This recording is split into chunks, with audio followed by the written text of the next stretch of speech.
And look, I got to take a breather here before I read this. My morning started with reading about 4 young Wall Streeters in an interview magazine. I'm so upset over this story, having come from this world of finance and numbers. This piece is absolutely embarrassing for young Wall Street and embarrassing for the firms they work for. These early 20-year-olds rocking their entry-level Rolex watches and more expensive suits, alongside shout-outs to how many vests they own. Give me a damn break. What are you thinking here? I specifically want to call out 24-year-old former high school wrestler and judo fan, Goldman Sachs investment bank analyst, Mason Clark. You need to catch a clue, bro. Nobody on the street thinks you're cool for posing on a blue couch in your $5,800 Celine suit, shirt, and belt. You just embarrassed the hell out of yourself and your firm and possibly hurt your career. You think CEO David Solomon isn't thinking right now how to replace your ass with a Goldman AI agent? As for Goldman Sachs' comms department, how did you even approve this given your legendary non-showy culture? And Tony Fratto, head comms guy there, how come you haven't replied to my request for comment on this? Send me over something, dude. I want to hear it. This is absurd, even in a world chock full of absurdity.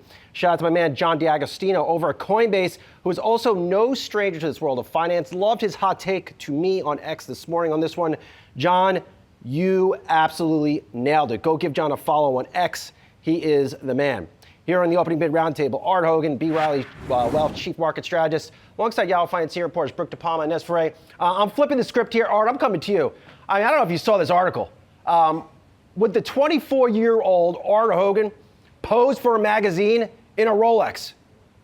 No, I would tell you that. First of all, 24-year-old Art Hogan didn't have a Rolex, and using one of the 20-year-old's favorite terms, that article is pretty cringe, right? So to the extent that the last thing you want to do is draw attention to yourself when you're starting your career out. But what was funny to me as I looked at some of the questions they had, where do you like to go out, where do you work out, none of that's changed since when I started the business in the 80s and the 90s. Literally, they're talking about places that I could have gone to when I was in my 20s. I just wouldn't talk about it.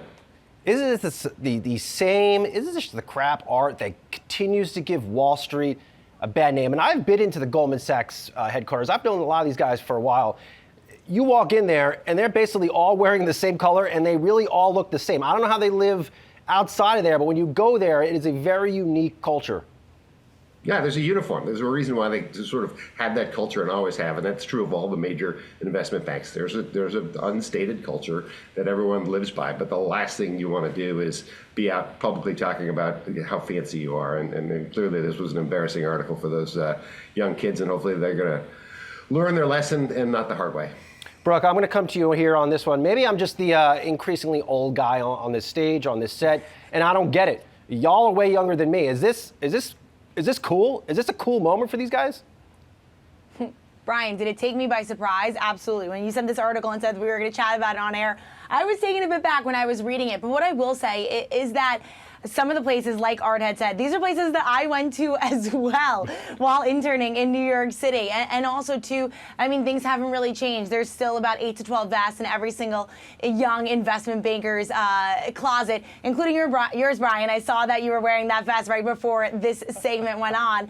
Also, when you take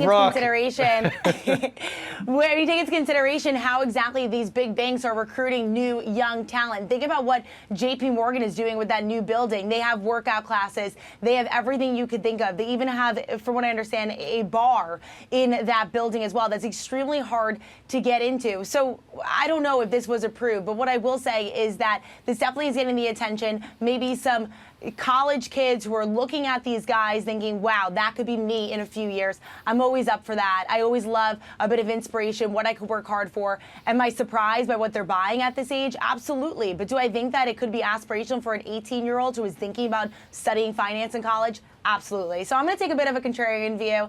Interesting. Whether or not they got approval, I'd be eager to know. But as these big banks look to recruit young talent as they compete with big tech, definitely an interesting move. Brooke, that is the hot take of the week. I salute you, my friend Ines. I'm reading this article. I've read it a couple times, actually, because I just thought it was so absurd. And I'm thinking, you know what? Mason Clark and to all those other guys in the story, you may not even have a job in 18 months. Not because of necessarily this article, because some AI agent is going to take your gig, and they're going to read financial statements and do a lot better things than you, and they're going to do it a hell of a lot quicker, and they're not going to cost damn near anything.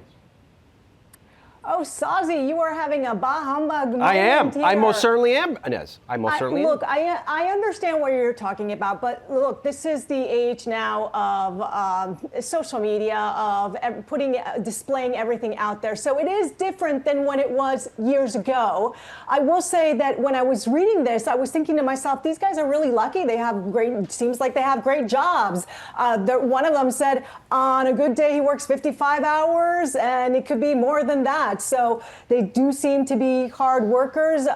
Some of them have a lot of vests. Is it a little bit